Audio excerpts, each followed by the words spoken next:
I'm asking you in advance, will you go to the prom with me? I'm not doing that stupid dance. Okay, how about kissing? Yeah, it's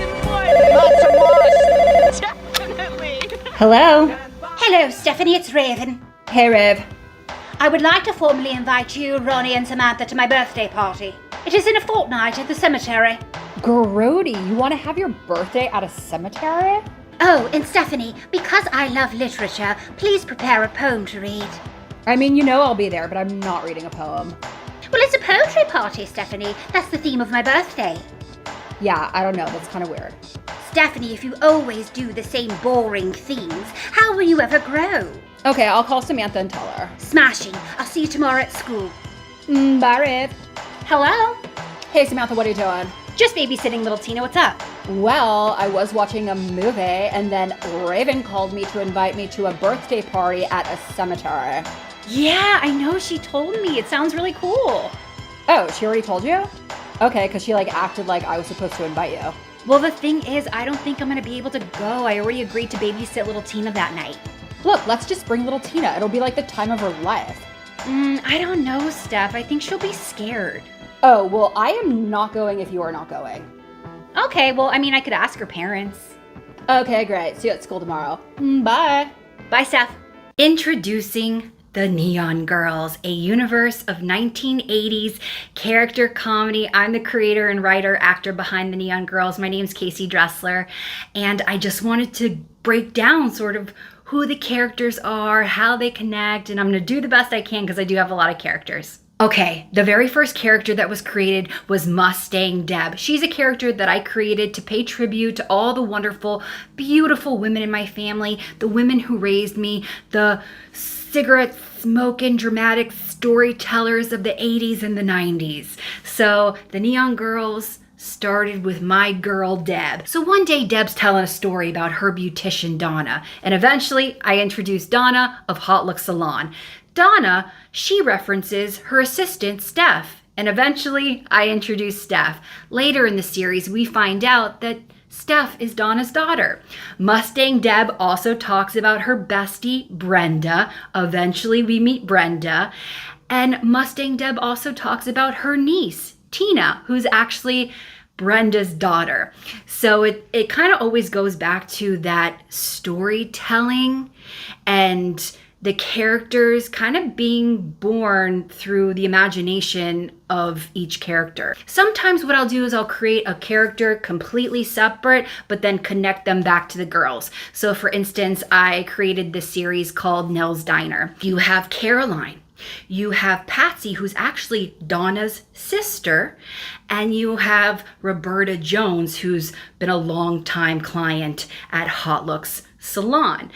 Caroline as well has been a longtime client at Hot Look Salon. You can sort of assume that everyone who lives in this small town goes to that salon. There's also a reference of Thundercuts, which is the other salon in town, and eventually I introduced them. They're like the punk rock, goth, new wave salon in town. They do all the edgy hairstyles and makeup looks, and there you meet Raven, you meet Junie, who's the lead stylist, the receptionist, Theodore Oliver, and their family as well. So Junie is the mom, Raven is the daughter, and Theodore Oliver is the son.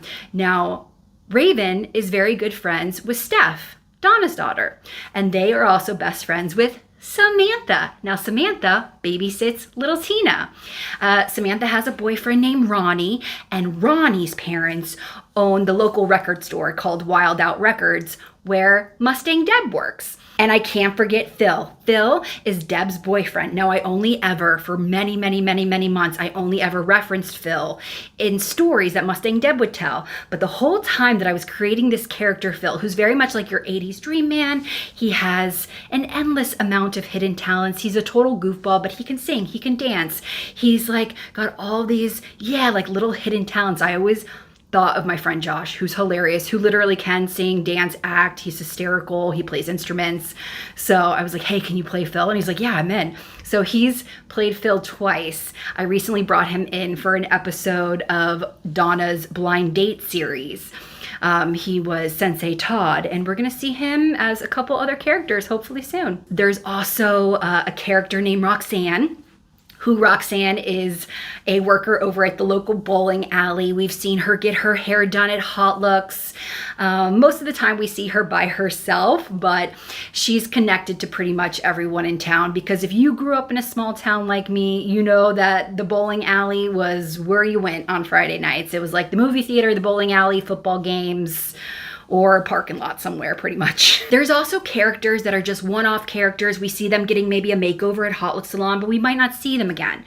Every once in a while, I will introduce a character at Hot Looks, and then you'll see them again. For instance, there's Van Helga, aka Marcy, who is the owner of the Neon Boutique, where all the kids go to shop for gifts and their prom outfits. It's like the cool hip store in the mall. There's also some lesser known characters like Star Madonna, who is the owner and operator of Lucky Star Psychic Hotline. We've seen her a handful of times. We have Shirley, who's the nail tech who works at Hot Looks Salon.